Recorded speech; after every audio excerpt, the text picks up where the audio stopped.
ஹல்லேலூயா. ஹல்லேலூயா. தூங்கிட்டு இருந்தா அப்படியே எந்திரிச்சுக்கோங்க. எல்லாம் சத்தமாக ஒரு ஹல்லேலூயா சொல்லலாமா? சத்தம் பத்தலே, இன்னும் கொஞ்சம் சத்தமா. ஓகே, இன்றைக்கி எனக்கு கொடுக்கப்பட்ட வார்த்தை நானே வாசிச்சிட்றேன் டைமை வச்சு. மத்தேயு 27:46, என் தேவனே என் தேவனே ஏன் என்னை கைவிட்டீர். அந்த வார்த்தையை தான் ஆண்டவர் சிலுவையில் சொன்னார். 7 வார்த்தைகள், எல்லோரும் ஒவ்வொரு வார்த்தையும் நம்ம தியானிச்சிட்ருக்கோம். இதுதான் அந்த 5வது தானே? Okay, fine. ஓகே, நம்ம எல்லாருமே பார்த்திங்கன்னா என் தேவனே ஏன் என்னை கைவிட்டீர்னு சொல்லும் போது நிறையா பேர் நம்ம பிரசங்கம் பண்ணி பார்த்துருப்போம். தேவ சித்தம் செய்யணும், எக்ஸ்ட்ராவாக நிறையா சொல்லுவாங்க. இன்றைக்கி பரிசுத்த ஆவியானவருடைய உதவியோட ஒரு வித்தியாசமான கோணத்தில் நான் இன்றைக்கி நான் என்ன சொல்ல வந்திருக்கேன் அப்படின்னா, மறுபடியும் நான் சொல்கிறேன் அந்த வார்த்தையை, என் தேவனே ஏன் என்னை கைவிட்டீர் என்று ஏன் சொன்னார் அப்படின்னா, எல்லோரும் வசனம் எடுத்துக்கலாம். மத்தேயு 27:45 பகுதியை நான் வாசிக்கிறேன். 6ஆம் மணி நேரம் முதல் 9ஆம் மணி நேரம் வரைக்கும் அந்த இடத்துல என்ன இருந்துச்சா, அந்தகாரம் சூழ்ந்தது. 2 விஷயத்தை அங்கே நம்ம பார்க்குறோம். ஃபஸ்ட் என்னென்னா, இருள் இருந்துச்சு. 2வது, நம்ம ஆண்டவர் எப்படிப்பட்டவர், நம்ம பிதா பாவத்தை பார்க்காத சுத்த கண்ணர்னு சொல்லி நம்ம நிறையா படிச்சிருக்கோம். ஸோ அவரை மறைத்து கொண்ட அந்த கொஞ்ச நேரத்தை கூடியும், அந்த பிரிவை கூட யாரால் தாங்க முடியல? ஏசு கிறிஸ்துவால் சுத்தமாக தாங்கவே முடியல. இதிலிருந்து நான் என்ன 2 விஷயம் நான் இன்றைக்கி உங்களுக்கு ஸ்வீட் அண்ட் ஷார்ட்டாக நான் என்ன சொல்ல வரேன்னா, ஃபஸ்ட்டு, தேவனோடு உள்ள உறவில் நம்ம என்றைக்குமே ஸ்ட்ராங்காக பலப்படணும். நேற்று இதுக்காக நான் யோவான் புஸ்தகத்தை ஃபுல்லாக படித்தப்போ சிலதை எனக்கு ஆண்டவர் கோடிட்டு காட்டினார். அதை நான் உங்களுக்கு சொல்ல விரும்புகிறேன். யோவான் 8:29 வசனம் போடுறீங்களா கொஞ்சம் டிவியில்? யோவான் 8:29. நான் என்னை அனுப்பினவர் இல்லை, நான் படிச்சுக்கிறேன். நான் யோவான் 8:29, என்னை அனுப்பினவர் என்னுடனே கூட இருக்கிறார். பிதாவுக்கு பிரியமானவைகளை நான் இப்பொழுதும் செய்கிறபடியா அவர் என்னை தனியே இருக்க விடவில்லை என்றார். நீங்கள் யோவான் புஸ்தகத்தை ஃபுல்லாக படித்து பார்த்தீங்கன்னா, பிதாவுக்கும் ஏசு கிறிஸ்துவுக்கும் உள்ள உறவை அவர் அந்த இடத்துல காட்டிக்கிட்டே இருப்பார் ஏசு கிறிஸ்து. நீங்கள் ஃபஸ்ட்டு படிச்சிங்கன்னா, என்னை அனுப்பினவர் என்னுடனே கூட இருக்கிறார். ஃபஸ்ட்டு ஏசு கிறிஸ்து ஸ்ட்ராங்காக சொல்கிறாரு. என்ன சொல்கிறாரு? ஏசு பிதா என் கூட தான் இருக்காரு. நெக்ஸ்ட் என்ன போட்டிருக்கு? எல்லாரும் சேர்ந்து படிக்கலாமே. பிதாவுக்கு பிரியமானவைகளை நான் எப்பொழுதும் செய்கிறபடியால். இந்த இடத்துல 2 விஷயத்த கோடித்து காட்டுறாரு ஏசு. பிதா என் கூட தான் இருக்காரு. நெக்ஸ்ட்டு, பிரியமானதை நான் எப்பவும் செய்கிறதுனால கீழே என்ன போட்டிருக்கு? என்னை தனியே இருக்க விடவில்லைன்னு சொல்லி போட்டிருக்கு. அப்படி ஒரு பாண்டை பிதாக்கும் ஏசு கிறிஸ்துக்கும் நம்ம பார்க்க முடியுது. இந்த நேரத்தில் சிலுவையுடைய 7 வார்த்தைகளை நம்ம தியானிக்கிறோம், இல்லைன்னு நான் சொல்லலை. இப்படி இருக்கிற நிலமையில் நம்ம இயேசு கிறிஸ்துவோட எப்படிப்பட்ட உறவில் இந்த நாட்களில் நம்ம இருக்கோம்? வருஷம் பிறந்ததுலேருந்து இது வரைக்கும் வட்டம்னு சொல்ல போனோம்னா சிலுவையை குறித்து நம்ம தியானிச்சுக்கிட்டே தான் இருக்கோமே ஒழிய நம்ம வாழ்க்கையில் ஒரு டிரான்ஸ்ஃபர்மேஷன் வந்ததா நம்ம பார்க்கவே முடியல. அந்த உறவை பாருங்களேன். இயேசு இல்லாமல் நான் இல்லை. 2nd வசனம் பார்த்தீங்கன்னா, யோவான் 10:30, நானும் பிதாவும் ஒன்றாக இருக்கிறோம்னு சொல்லி அடித்து சொல்கிறார். யார்? ஏசு கிறிஸ்து. அத்தனை பேர் அவருக்கு எதிர்த்து நிற்கிறாங்க. சில பேர் அவருடைய சத்தியத்தை ஏற்றுக்கலை. சில பேர் கூட வராங்க, கூட வரல. இத்தனை நிலைமை இருந்தும் அந்த இடத்துல பிதா ஸ்ட்ராங்காக சொல்கிறாரு, நானும் பிதாவும் ஒன்றா இருக்கோங்கிறாரு. நானும் ஏசும் ஒன்றா இருக்கிறோம் அப்படின்னு சொல்லி சொல்கிறாரு. இந்த இடத்துல நம்ம சொல்ல முடியுமா, நானும் ஏசு கிறிஸ்துவும் ஒன்றா இருக்கேன்? என் வாழ்க்கையில் 100% அடித்து சொல்ல முடியும், ஏசுவுக்கு பிரியமானதை மட்டும்தான் செய்கிறேன். நான் எந்த இடத்துக்கு போனாலும் ஏசு என் கூட வராருன்ற அந்த உறவை நம்மளால் தைரியமாக அடித்து இந்த இடத்துல பேச முடியுமா? சில நேரத்தில் பிதா 1 நிமிஷம் மறைச்சதுக்கே இயேசு அவ்வளோ கைவிட்ட நிலைமைக்கு ஃபீல் பண்ணுறாரு. இங்கே நிறையா பேர் நம்ம இயேசுவை கைவிட்டுட்டு தான் இந்த நாட்களில் நம்மலாம் சுற்றிட்டு இருக்கோம், வாழ்க்கையை வாழ்ந்துக்கிட்டு இருக்கோம். ஆமாவா இல்லையா? கொஞ்சம் நினச்சி பாருங்கள். இதை நம்மளால சொல்ல முடியுமா? பிதாவும் இயேசுவும் ஒன்றா இருக்கிறோன்னு சொன்ன மாதிரி நானும் இயேசு கிறிஸ்துவும் ஒன்றா இருக்கோம் அப்படின்னு சொல்ல முடியுமா? கண்டிப்பாக கேள்விக்குறி தான் நம்ம வாழ்க்கையில். லூக்கால மார்க்கில் சொல்லப்பட்டிருக்கு, ஃபஸ்ட்டு அந்த 12 சீஷர்களை அனுப்புறதுக்கு முன்னாடி சொல்கிறாரு, தம்மோடு இருக்கவும் அப்புறம்தான் பிரசங்கம் பண்ணவும்னு ஆரம்பிக்குது. ஃபஸ்ட்டே அவரோட இருக்க தான் நம்மளை ஆண்டவர் விரும்புகிறாரு. அந்த வாழ்க்கையை தான் இயேசு கிறிஸ்து இந்த உலகத்தில் இந்த மனுஷனாக உருவெடுத்து அதை வாழ்ந்து காட்டிட்டு போயிருக்காரு. அதுக்கப்புறம் தாங்க மற்றது எல்லாமே.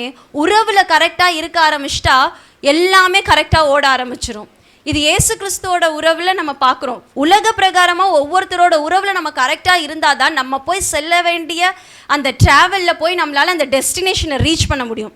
ஆமாவா இல்லையா? அப்போ நம்மளுடைய டெஸ்டினேஷன் எது? பரலோகம். அதுக்காக தான் இயேசு சிலுவையில் அறையப்பட்டு ரத்தம் சிந்தி எவ்வளவோ பாடுகளை பட்டார், எல்லாம் செஞ்சார். எதுக்காக? அவரோடு உள்ள உறவில் இணைஞ்சு அந்த டெஸ்டினேஷனில் ஓடி பரலோகத்துக்கு போய் சேர்க்க. எல்லாரும் சேர்ந்து ஒரு ஹல்லேலூயா சொல்லுவோமா? நம்ம எல்லாரும் கரெக்டாக இருக்கோமா அந்த உறவில்? இன்னைக்கு கொஞ்சம் சிந்திச்சு பாருங்க.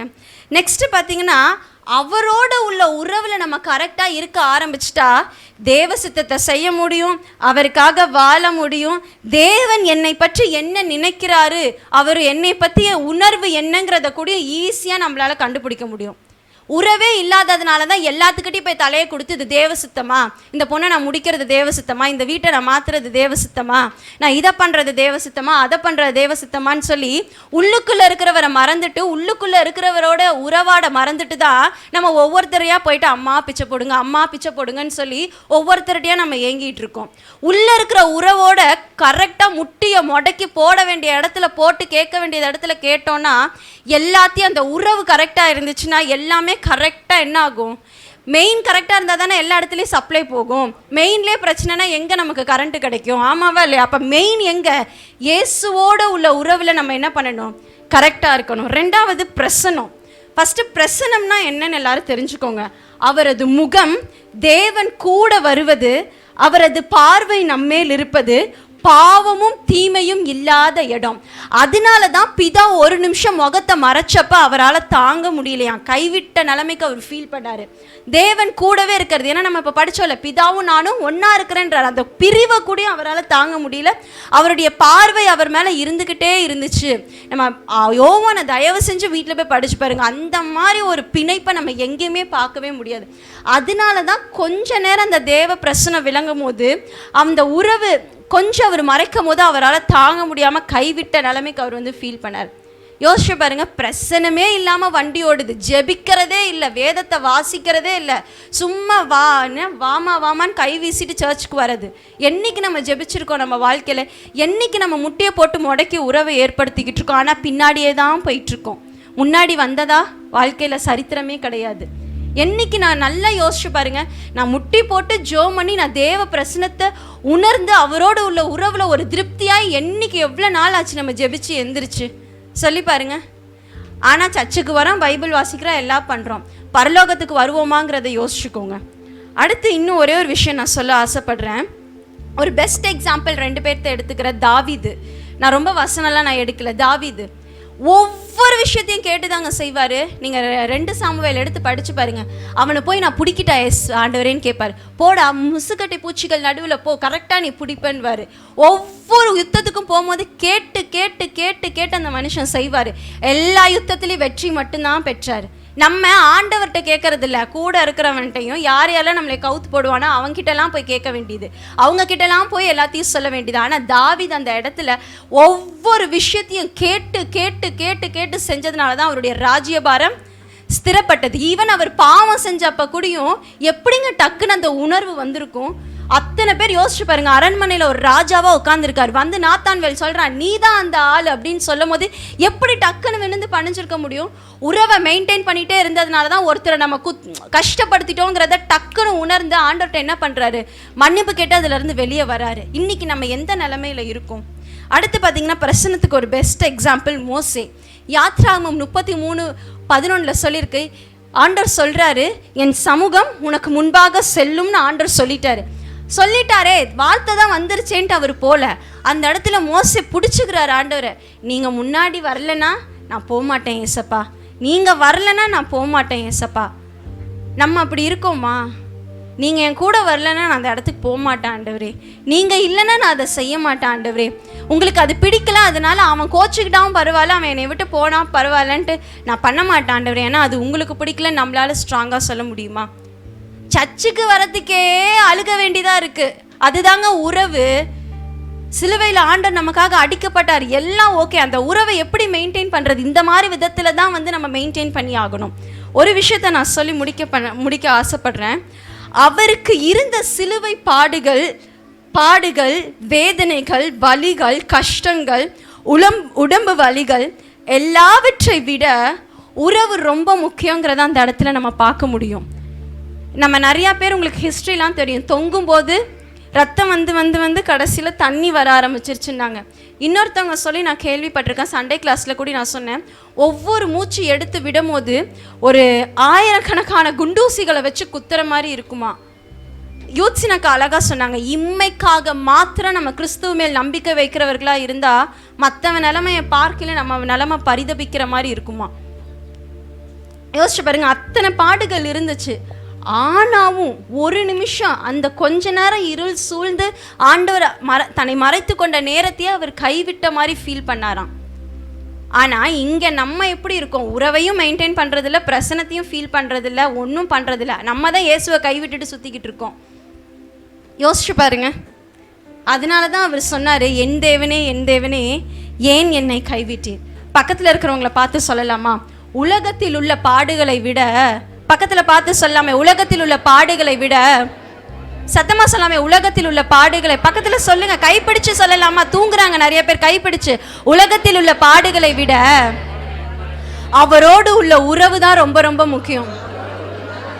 ஏன் தெரியுமா சொல்றேன், தாவீது சிக்லாக்ல எல்லாத்தையும் இழந்தான், ஏபோத்தை தூக்கி போட்டான். நம்மளா இருந்தா ஒரு பிரச்சனை வந்தா ஃபெட்டப்பாய் உட்காந்துருவோம்.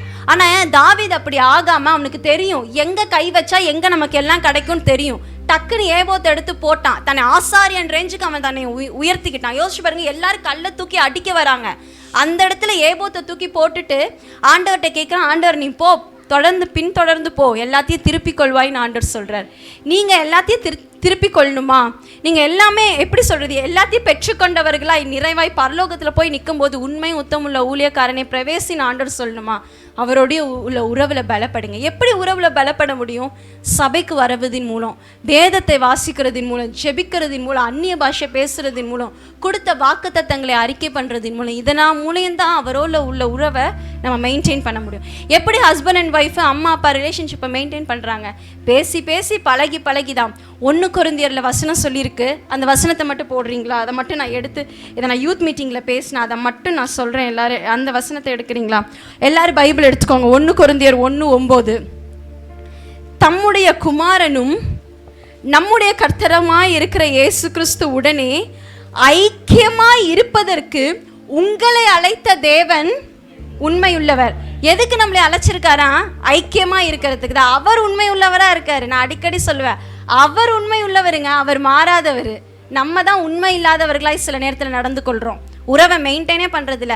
கபடி கபடி கபடின்னு சச்சிக்கிறது, கபடி கபடி கபடின்னு போகிறது. உனக்கு ஒரு பிரச்சனைனா கபடி கபடி கபடி, ஏசுபாவும் கபடி கபடி கபடின்னு பின்னாடி போயிடுவார். ஆண்டவரும் நீ பார்க்க மாட்டார், உன்னை நான் அறியேன்றுவார். வேதத்தை ஒழுங்காக வாசிக்கிறதில்ல, எதையும் பண்ணுறதில்ல, ஆண்டவர் எனக்கு நன்மை செய்யலன்னு சொல்லவே கூடாது ஒருத்தர் வாயை திறந்து. எனக்கு உள்ளுக்குள்ளே அவ்வளோ ஒரு ஆவியில் ஒரு எரிச்சல் உண்டாகுது. அதனால் இன்றைக்கி சும்மா வட்டம் நம்ம சிலுவையை தியானிக்க என்ன பண்ணிக்கலாம், நம்ம வாழ்க்கையில் என்னங்க முன்னேற்றம் இருக்குது, என்ன ஒரு சேஞ்ச் இருக்குது சொல்லுங்கள் பார்க்கலாம். உறவில் பலப்படுங்க, உறவில் நில்லுங்க. என்ன மழை வந்தாலும் இடி வந்தாலும் உறவில் ஸ்ட்ராங்காக நில்லுங்க. அந்த பிரச்சனத்தை காத்து கொள்ளுங்க. மோசையை பார்த்து ஜனங்க எப்படிங்க பயந்தாங்க. அவருக்கு அந்த ஆசரிப்பு கூட அதுக்குள்ளே போயிட்டு வெளியே வரும்போது மூஞ்சி முகம் பிரசன்னமாக இருக்குமா, ஜனங்க அப்படியே அடங்குவாங்களாம். ஒரு பாட்டு கூட அழகாக இருக்கும், உங்கள் பிரசனம் தான் எங்கள் முகவரின்னு. அவர் பிரசனம் தாங்க நம்மளுடைய அடையாளமே, அவருடைய அபிஷேகம் தான். அதனால் இந்த நாளில் தயவு செஞ்சு இந்த என் தேவனே அந்த குட்டி மறைவை கூடியும், அந்த குட்டி பிரிவை கூடியும் இயேசுவால் தாங்க முடியாமல் கைவிட்ட நிலைமைக்கு ஃபீல் பண்ணுறாரு அப்படின்னா, நம்ம உறவில் பலப்பட்டு ஸ்ட்ராங்காக நிற்கும்போது எப்பேற்பட்ட பிரச்சனைகள் மலையே இடிஞ்சு விழுந்தாவும் சாகவே போகிறேன்னு சொன்னாவும் அந்த உறவு நம்மளை பலப்படுத்தி தூக்கி நிறுத்தும். எத்தனை பேர் ஆமீன் சொல்கிறீங்க? எத்தனை பேர் ஆமீன் சொல்கிறீங்க? எல்லாரும் கரங்களை தூக்கி, உங்கள் உறவில் நான் இன்னைக்கு இருப்பேன்ப்பா, இன்னைக்கு சும்மா சர்ச்சுக்கு வந்த 7 வார்த்தையை கேட்டுட்டு போனேன்ட்டு இல்லை, ஆண்டவரை சொல்லுவோம்மா, உங்கள் உறவில் நான் பலப்படுவேன். எல்லாம் கண்களை மூடி ஆண்டவரை பார்த்து, உங்கள் உறவில் நான் பலப்படுவேன்ப்பா, உங்கள் உறவில் நான் பலப்படுவேன்ப்பா. பிதா என்னை ஏற்றுக்கொள்ள நீங்கள் புறக்கணிக்கப்பட்டிருக்கீங்க ஆண்டவரை. எல்லாரும் கரங்களை உயர்த்தி கரங்களை உயர்த்தி கரங்களை உயர்த்தி கரங்களை உயர்த்தி எல்லாரும் உங்கள் உறவில் நான் பலப்படுவேன்ப்பா. என்ன பிரச்சனை, என்ன உலகத்தின் அப்பா எப்பேற்பட்ட சூழ்நிலை வந்தாவும் உங்கள் உறவில் நான் பலப்படுவேன் ஆண்டவரே. ஃபாதர் அழகா ஒரு பாட்டு பாடியிருக்காருங்க, பிதா என்னை ஏற்றுக்கொள்ள, பிதா நம்மளை ஏற்றுக்கொள்ள இயேசு புறக்கணிக்கப்பட்டாராம், சொந்த குமாரன் என்றும் பாராமல். அந்த ஒரு ஸ்டான்ஸா மட்டும் பாடிட்டு ஒரு வீடியோ நான் போடுறேன். பிதா என்னை ஏற்றுக்கொள்ள புறக்கணிக்கப்பட்டீரையா. உணர்ந்தவர்களாய் கைகளை தூக்கி, பிதா என்னை ஏற்றுக்கொள்ள, உண்மையா புறக்கணிக்கப்பட்டீரையா. ஓ பிதா என்னை ஏற்றுக்கொள்ள புறக்கணிக்கப்பட்டீரையா. ஒரு 2 நிமிஷம் வீடியோ தான், என் டைம் இன்னும் இருக்கு. இந்த வீடியோ மட்டும் எல்லாரும் பாருங்க.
பிதாவே, இவர்களுக்கு மன்னியும், தாங்கள் செய்வது என்னதென்று அறியாதிருக்கிறார்களே.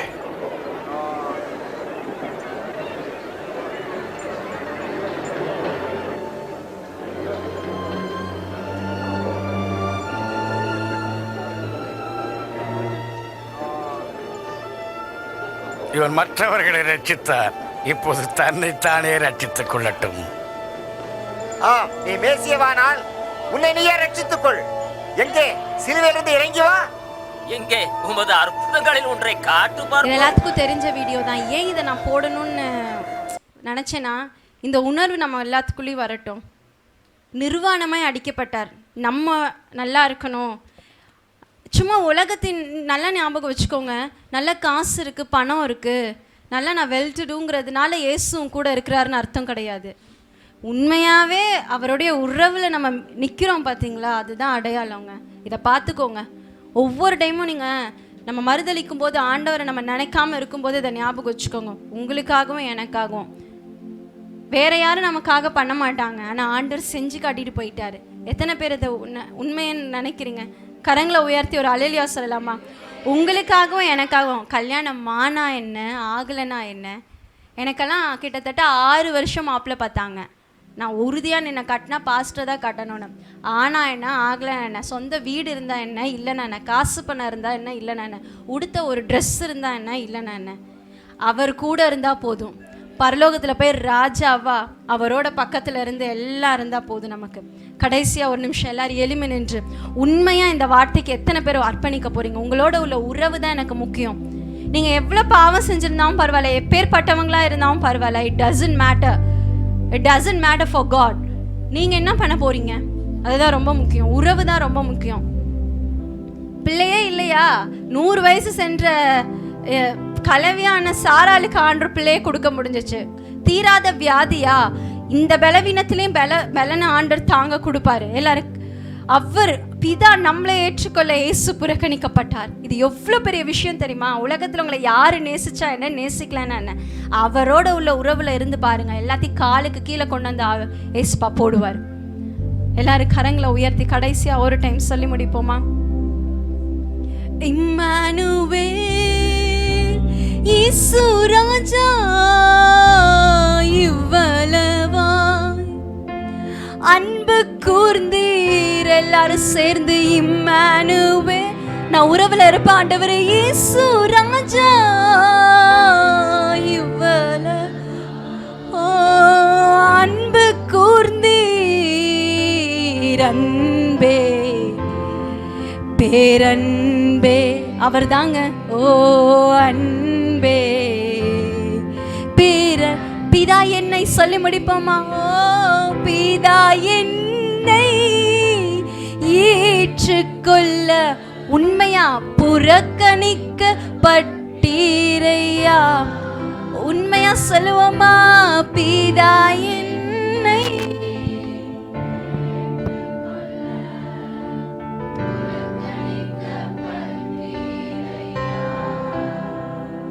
அன்பின் தகப்பனே, உம்மோடு இருக்கிற எங்கள் உறவு குறையாய் இருந்ததை சுட்டி காட்டினீர் அப்பா. சபையோடு, தேவனுடைய பிள்ளைகளோடு, தேவனோடு உறவாய் இருக்க வேண்டும் என்று வேதம் போதிக்கிறது. தேவனோடு இருக்கிற உறவு துண்டிக்கப்பட்டு பிரசன்னத்தை இழந்த போது நீ எப்படியாய் அதை அப்பா கதறி கேட்டீர். நாங்கள் உறவு துண்டிக்கப்படாமல் கவனமாக எங்கள் உறவை பாதுகாக்க கர்த்தர் உதவி செய்ய. உடைய பிரசன்னத்திலே நாங்கள் எப்போதும் நிலைத்திருக்க கர்த்தர் உதவி செய்ய. உடைய கரத்திலே எங்களை தாழ்த்தி ஒப்பு கொடுக்கிறோம் அப்பா. தகப்பனே, சபை கூடி வருதலை விட்டு விடாதபடிக்கு நாங்கள் அப்பா சபை கூடி வர கர்த்தர் உதவி செய்யும். தேவனோடும் தேவனுடைய பிள்ளைகளோடும் பிதாவோடும் அவருடைய குமாரனோடும் நாங்கள் ஐக்கியமாய் இருக்கிறவர்களாய் காணப்பட கர்த்தர் உதவி செய்யும். உம்மிடத்தில் எங்களை ஒப்பு கொடுக்கிறோம். இயேசுவின் நாமத்தில் ஜெபம் பண்ணுகிறோம் பிதாவே.